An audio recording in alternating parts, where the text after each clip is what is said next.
His daughter was killed in a drunk driving crash. Why a father wants a local bar to pay. Then a local man's wild diet. Eyewitness News starts now. Now, from WFTV, this is Channel 9 Eyewitness News at 11. Coverage you can count on. She was my baby child. I have 2 other children. They're all grown. But she was my baby. His underage daughter was killed after crashing into this tree. And hours before, her father says, this Lake County bar served her too much to drink. Now he's going after the bar. Tonight, the girl's family has filed a lawsuit in hopes of shutting down bars similar to the one that served her. Good evening, I'm Bob Opsahl. And I'm Barbara West, in for Marty Salt. 20-year-old Ashley Durden had just been to Molly Malone's bar in Mount Dora with her friends last October, but less than a mile away from her house, her life ended tragically. Channel 9's Dane Weister is live outside the bar with more on the lawsuit filed. Now, this family's lawyer is also turning his case over to state alcohol agents. We did not find any citations against this bar for serving to minors in the past, but Ashley Durden's family says it has strong evidence it did.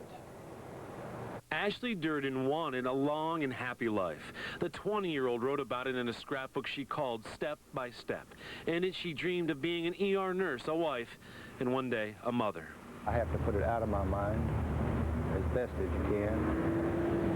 But you can't. It's always with you. What also sticks with her father, Larry Durden, is this Mount Dora Irish pub, Molly Malone's. His lawyer says from his investigation, he learned Ashley and several of her friends, who were also underage, admitted they were each served up to 7 beers and shots last October 28th, the same night Ashley drove drunk. Hit this tree on Lakeshore Drive and only a mile from her home died. Her blood alcohol level was 3 times the legal limit. Nothing was ever done to prevent them from drinking. It was only encouraged. Lawyer Dan Newland claims the underage drinking here was allowed for at least 6 months, and Ashley's mother had just died a month and a half earlier from medical complications. Her father and aunt admit Ashley made the wrong decision, but that Molly Malone's contributed to her death. She paid for it with her life, so now they got to pay. We tried to get the bar's side, but the owner and manager were not available to comment. While the lawsuit demands damages in excess of $1 million, the Durdens say it's not about the money, but what they lost in saving others. It is hard for us to have to relive this again today, but if it'll save another child's life, then that's what we're here for. And the Highway Patrol crash report right here backs up a lot of the lawyer's claims, but it also says that Ashley had marijuana in her system the night that her car crashed. Now, this case will be up to a judge. We're live in Mount Dora. Dane Weister, Channel 9 Eyewitness News. The grandmother of a child who was allegedly sexually molested by an Orange County school bus monitor is speaking out tonight. She wants to know why that monitor was still on the job if there were previous allegations against him. The questions are pointed at the school board right now, and that's where Channel 9's Cynthia Demas joins us live. Cynthia? Yeah, we did speak with the grandmother tonight. She says she wants to know why David Mosqueda was on the job when there were allegations against him. The grandmother, whose identity we will not reveal, says that she wants some answers fast. I trusted this man. My grandson trusted this man. Okay, the children on the bus trust this man. He's supposed to be there to take care of them, not to harm them. But that's exactly what David Mosqueda is accused of doing, molesting this boy on the school bus, where the 71-year-old was hired to be a monitor, to watch over and help the kids. The victim's grandmother saw this tape of Mosqueda being brought out of the sheriff's office. No. I says, look at his face. Look at it, he's just standing there and he's saying no. Did you molest the child? No. Did you ask him to perform a sexual act on you? But then when they asked him the question, did you really molest this child? He didn't have no answer. And it's answers the grandmother of the Gateway Middle School student with learning disabilities is after. The sheriff's office told us there were other allegations against the 71-year-old from other students at other schools. Allegations the sheriff's office said were never reported to them. Any case reported into a school official, a school teacher, it's mandatory reporting. Yep. So my answer is yes, it should have been reported. The sheriff's office says there may be 4 or 5 other cases. We asked Orange County school officials why this man was on the job with pending allegations. They said they only knew of one other potential incident. I know of one previous report where there was an investigation and it was referred to the sheriff's office, and they did not get back with us to follow up any further with it. The grandmother says that's not acceptable and says her fight will continue. All my emotions are all wild. I want to kill him. I want to do this. I want to do that. I want somebody to pay for this, you know, because they knew. Somebody knew, and nothing was done. Now, the incident yesterday on the school bus was caught on the school bus camera. That tape is considered crucial evidence. It is not being released. Live in Orange County, Cynthia Demas, Channel 9 Eyewitness News. Now, aside from the lewd and lascivious charges today, Mosquera was also charged with battery at least a year ago in a case involving another student. New tonight, the number of confirmed cases of a potentially deadly kidney disease continues to rise in Central Florida. Tonight in Orange County, there are 2 new confirmed cases of HUS, or hemolytic uremic syndrome. That brings the total number of confirmed cases in Florida to 30. 24 of them are in Central Florida, and there are 47 suspected cases statewide. New tonight, an 11-year-old girl says a man exposed himself in front of her, and now deputies are trying to find him. Here's a composite sketch of the suspect. The girl said the man approached her on the trail behind the 300 block of Red Wing Way near Castleberry. When she ran home, he followed her onto the rear patio. Seminole County deputies want to question him. A deaf teenager is facing more charges of burglary and battery tonight after Maitland police connected him to another crime. 17-year-old Robert Eugene Curry is now charged with breaking into a second home in the Winfield subdivision and sexually assaulting someone. Police say Curry's DNA matched the DNA recovered from the scene. He was previously facing charges for a similar incident. Curry is an honor student at the Florida School for the Deaf and Blind in St. Augustine. 4 suspects in the Deltona mass murder were back in court today. It was a monthly status hearing to see where both sides are with the case. The 4 men are suspected of beating to death 6 people in a Deltona home last October. Today, the state asked for more fingerprint samples from the suspects to match partial prints at the scene. The trial is scheduled for mid-September. New tonight, a Daytona Beach man is wanted for escaping from the Flagler County Sheriff's inmate facility. Deputies say Julio Mendez was being held on $2,500 bond for aggravated battery, but he assumed the identity of another inmate and bonded out of jail for only $60. Detectives want anyone with information on Mendez to call the Flagler County Sheriff's Office. Detectives have asked volunteers who are searching for a missing Florida girl to also look for empty beer bottles. 13-year-old Sarah Lundy hasn't been seen since Saturday night. In the pre-dawn hours Sunday morning, an ex-boyfriend of Sarah's mother, who's also a registered sex offender, stopped by the home. David Onstott grabbed a beer as he left. Sarah's 17-year-old brother, Andrew, was the one who talked to Onstott on Sunday. I really didn't like him because he tried stuff with me, like try to fight me and stuff, but I've never really sat down and talked with him because I just stayed away from him. Detectives want people to look for empty bottles of Budweiser or Bud Light in the immediate search area, but not to touch the bottles if they find them. There is a $10,000 reward offered in this case. The Department of Children and Families says there's no evidence that Terry Schiavo was exploited before her death. The state agency released dozens of documents today that detail its investigation into the 89 abuse allegations the DCF has received since 2001. The complaints accuse Terry's parents of making money from Terry by selling videos on their website. And they accuse Terry's husband of spending money that was intended for his wife's rehabilitation. A memorial service this weekend in Orlando will honor a Marine reservist who was killed in Iraq. Warrant Officer Charles Wells was on his second tour of duty when he was killed in action. Before going to Iraq, Wells was training to be a firefighter for Orange County Fire Rescue. Sunday's memorial service will take place at the First Baptist Church at 2 o'clock. Prosecutors in Brevard County hope to have an exploitation of the elderly case wrapped up by early next week. Today, neighbors of the missing Alice Stewart told the jury what Stewart's son had told them about her disappearance. Stewart vanished about 5 years ago. Her son, Carl Stewart, is now on trial for neglecting and exploiting her. Neighbors said Stewart told them his mother had been relocated to Georgia. After Carl got there, you did not see a lot of Alice Stewart out and about, sir. In an interview with Eyewitness News, Carl Stewart insisted that his mother is still alive, but he says he won't reveal her location. Detectives in Marion County hope to finish their investigation into a grocery store killing by early next week. The suspect, 56-year-old Robert Tetty, was denied bond today during his first court appearance. Investigators say he opened fire at the Cash and Carry in Bellevue yesterday, killing manager Robert Smith. Eyewitnesses say Smith was trying to protect employees from the man's unwanted sexual advances. Tetty is also accused of wounding Bellevue police officer Jonathan Butcher. New tonight, Orange County deputies are trying to figure out who vandalized a half-dozen cars in a parking lot. People who work at the Terracotta Business Park said they found at least 6 cars vandalized when they went to work today. The business park is at the corner of Cimarron and Hoffner. Anyone with information is asked to contact sheriff's deputies. Firefighters are keeping an eye on the remnants of a brush fire tonight that threatened a Walmart in West Melbourne this afternoon. Authorities say it burned about 35 acres, right up to the back of the supercenter. Despite burning within just a few feet of the store, the Walmart was never evacuated and many shoppers continued what they were doing. But Palm Bay Road and Hollywood Boulevard were both shut down for a while. A woman and her young son robbed by 2 men pointing guns at them. He pointed the gun at my face and he cocked back the hammer. How the mother and son managed to escape and what they told detectives that could help end this robbery ring.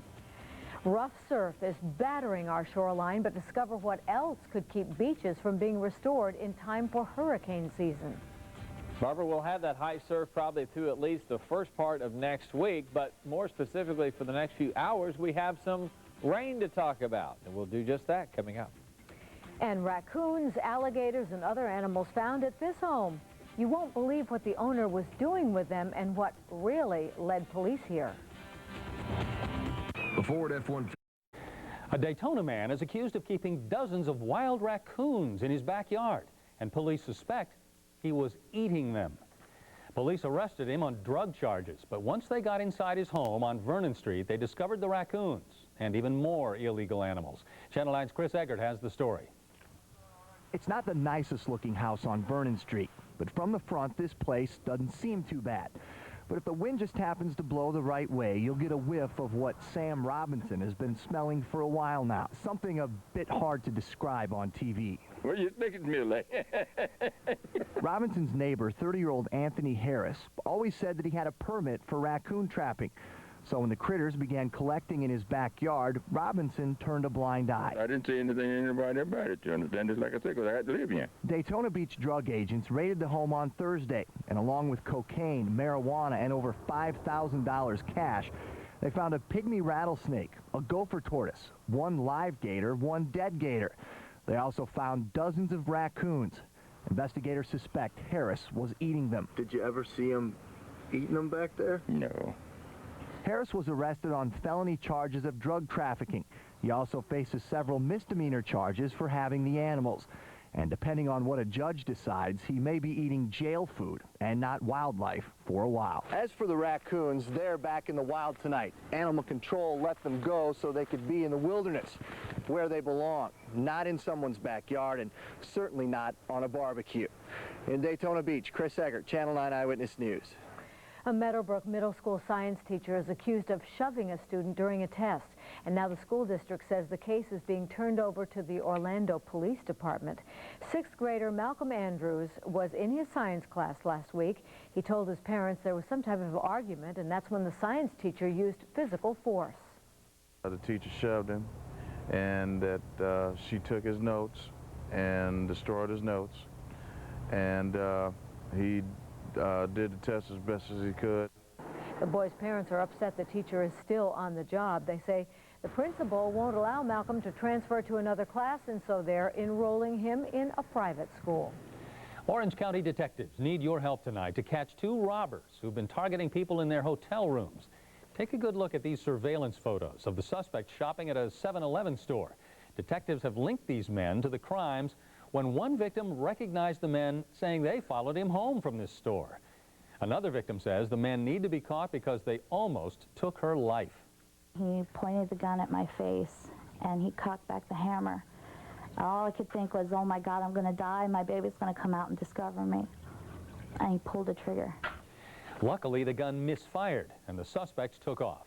Later, Shannon Talon and the victims from the other 3 hotels were also able to identify the men from these 7-Eleven photos. The roofing contractor we told you about before landed in jail. I was told most of my men came home and cried yesterday. Not because they lost their job, because they can't help. That was back in October when Todd Woods claimed the Army Corps was too tough on his out-of-state roofers. Now Channel 9 learned that Woods didn't have workers' compensation insurance for his team. That is illegal. Insurance fraud investigators just arrested him. Folks along the Brevard County coastline are hoping the strong winds and surf don't take away all the sand just brought in to rebuild sand dunes destroyed by the hurricanes. The strong surf shut down sand dredging operations and made it more difficult for some homeowners who are trying to lay down new protective barriers along the beach. One woman says she has already started to see the emergency berm built just 2 weeks ago start to erode. We're trying so hard to get all our vegetation back in to hold the dunes in, and the wind, because it's a northeaster, is blowing it right back out. Coastal residents are likely going to have to face the next hurricane season with the sand they have now. Turtle nesting season starts in 2 weeks, which will force most beach renourishment projects to come to an end. Boy, this weather's sure not very good for the beach, but it sure feels good to most people. Oh, it's absolutely gorgeous temperature-wise. Let's find out how long this is going to last. Here is Chief Meteorologist Tom Terry in Severe Weather Center 9. Unless you're trying to get your beach replenished or you're trying to go boating this weekend. The rest of us are going to be enjoying this weather immensely. It's very nice, cool for this time of the year, but we have 90s just around the corner. Probably within about the next 2.5 to 3 weeks we'll be in the 90s. So we'll soak in the mid-70s while we can. Right now, live weather warning Doppler 9000 showing some rainfall along the coastline. This is just a small surge of showers. There's not much to it, but this will be affecting the Brevard County shoreline in the next half hour. It's already moving on shore into parts of Sebastian, and you can see they'll just kind of brush the coastline. That's all there is, not much, but just to let you know they're out there. Let me show you the main weather computer. It's cooler right now, 60s and 50s, even low 50s in Ocala, 62 at Daytona Beach. So you'll stay warmer at night, cooler during the day over the next couple of afternoons. Winds north and northeast right now, still up a little bit, and because of that, the dry weather, red flag warnings out for Marion, Sumter, and Polk County, and a fire weather watch. So this is kind of like a warning where fires could spread very quickly, and this is where they're just kind of monitoring things across Lake County. And obviously we have the high surf advisories, Flagler, Volusia, all the way up and down the coastline, and we're especially going to be watching out for beach erosion at times of high tide, and we'll go over that more in just a minute. This is our big gale center right out here, and what it's doing is shoving the energy outward from it. And you can see a little bank of clouds right there, so we'll see some of these clouds mostly along the coastline tonight, but wouldn't be surprised to see some of these low clouds kind of propagate in toward Orlando during the evening hours. I kind of fine-tuned our local forecast model, the early warning future track, and it has done a remarkable job here showing this little batch of showers. There it is by 4 o'clock in the morning from Melbourne all the way down through Indian River County, but as you'll see, it moves it out during the morning hours, and then the rest of the weekend looks pretty nice. But we'll still see a mix of clouds and sun, mostly the clouds along the coast, a little sunshine across the interior, and there are the showers way offshore. This weekend, watching out, especially during the afternoon hours, both tomorrow and on Sunday for the next high tide. They occur about every 12 hours or so. High surf advisory, there's the high tide tomorrow at 2:40 in the afternoon. Then we have another one at 3 o'clock in the morning on Sunday, 3:45 in the afternoon. That's when we'll see also the highest likelihood for rip currents. Just make sure you're swimming near a lifeguard. Out there for tonight, breezy, cool coastal showers, mostly in Brevard and Indian River County and further to the south. 52 daytime highs tomorrow, back into the lower to middle 70s. Over the next 5 days, 73 tomorrow, rough surf into Sunday, back in the 80s next week. Enjoy the cool weather while it lasts. Bob? All right, thanks a lot, Tom. They're used to catch criminals in the act. How Seminole County deputies are using bait cars in a different way now for everyone to see. And an unusual animal attack. What prompted 2 men to kill a gator? Next. Early warning Doppler 9000 is sponsored by Toyota of Orlando on West Colonial Drive. Hey folks, tomorrow here at Toyota of Orlando on West Colonial Drive during our spring clearance sale, any trade goes. That's right, we give you top dollar for your trade-in regardless of condition, and you can take delivery of a new Toyota with nothing out of your pocket. Sign and drive a new Camry, $199 a month, or buy it for just $13,588. How about a new Camry with automatic, power windows and CD for $15,588, or a new Camry LE, automatic, power windows, even power seat, only $16,988, and only at Toyota of Orlando on West Colonial Drive, open till 10:30 p.m.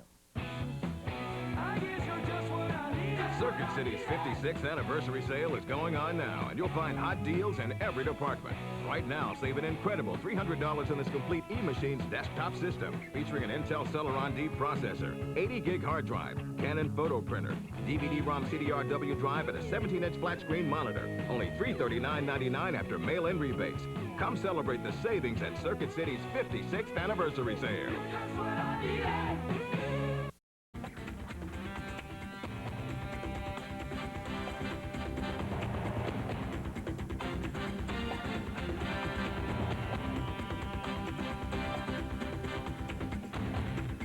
Two Central Florida men face a maximum of 5 years in prison now and a $5,000 fine after police say they beat an alligator to death with a golf club. Eyewitnesses say the landscapers Michael Gaffney and Jeffrey Mallett were working in the Woodridge subdivision in Claremont. They say the men used bread to lure the gator out of a pond, and when it came ashore, they beat it to death. There's rules and regulations, and there is just no excuse for that. No excuse whatsoever. The two men were released from the Lake County Jail on $2,000 bond, but the Fish and Wildlife spokesperson said the two may face even more charges in the coming days. County by county tonight in Orange County, a popular spot for airplane enthusiasts has been closed temporarily.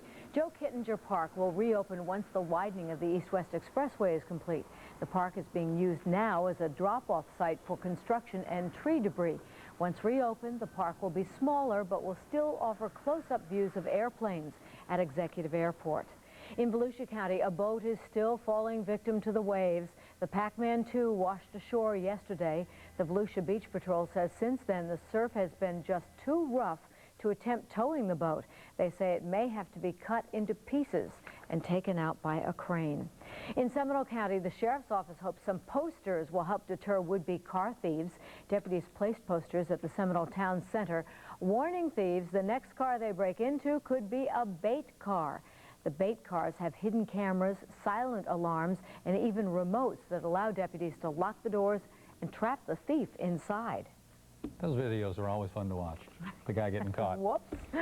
Channel 9's Chief Meteorologist Tom Terry is still ahead with the wake-up weather. A new launch for the space program. What it could mean for future unmanned missions in orbit next. And the Magic were blown away in the Windy City. Find out which record was almost broken coming up in sports.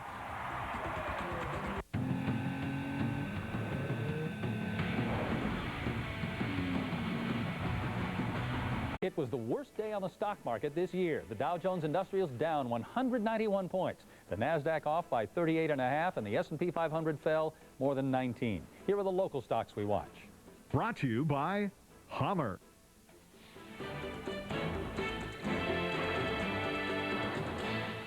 One of NASA's newest spacecraft was launched today, and you can see the mothership in this video carrying the DART spacecraft.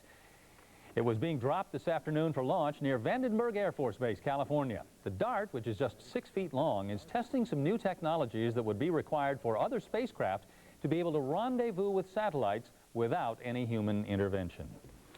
And talking about no human intervention. Yeah. I think the Magic need to regroup and just blow out into space. Oh, boy. While the Chicago Bulls are playing for playoff position, the Magic are now forced to play the role of spoilers. Officially eliminated from postseason contention last night, the Magic try to keep Chicago from improving on their number 4 seed, which would give the Bulls home court advantage in the first round. To the United Center we go, where history was nearly made, and trust me, it was something the Magic are not proud of. Near the end of the first half, Gennaro Pargo from the corner. Bulls up 19 at the break. In the second half, it continued to get worse and get worse in a hurry. Pat Garrity with the dish to Chris Duhon. Unfortunately, Duhon plays for Chicago. He had 17. 7 Bulls players scored in double figures. And to make matters worse, Garrity goes down here in the fourth quarter, clutching his right knee. Yeah, the same one he had surgery on last year. X-rays were taken. Garrity, though, was walking on his legs without crutches in the locker room. Nothing seeming to go right as the Magic gets smoked. 117-77. They fall for the 17th time in the last 21 games. This 40-point loss ties the team record for third worst of all time. The worst setback in team history was 43 points against Golden State 3 years ago. So much for playing with pride. Like the Magic did, though, the Predators have an opportunity to control their own destiny when it comes to making the playoffs. With a mere 5 weeks left in the regular season, the Preds will face 4 teams with playoff aspirations. Their postseason push started tonight in the Jungle against the visiting New York Dragons. First quarter, Joe Hamilton under center to former UCF wide receiver Jimmy Frizzell, 7 yards. Preds up 6-0 after the point after failed. This duo just warming up. Later in the quarter, Hamilton to Frizzell again, 11-yard strike. Hamilton 5 touchdown passes in the first half alone. The Predators, though, would trail by 3, and Hamilton separates his left shoulder. So who enters the game? Chris Sanders. He runs for 2 and throws for 2.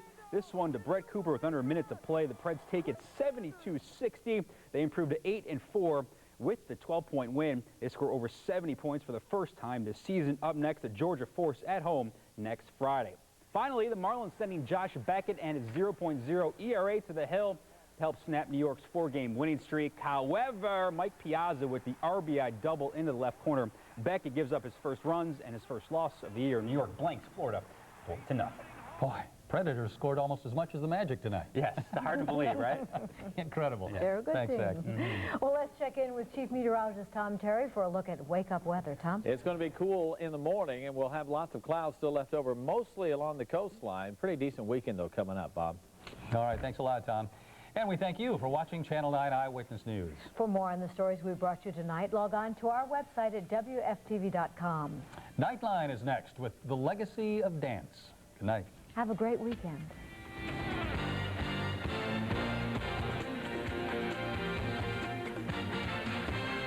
Free checking. Free check card with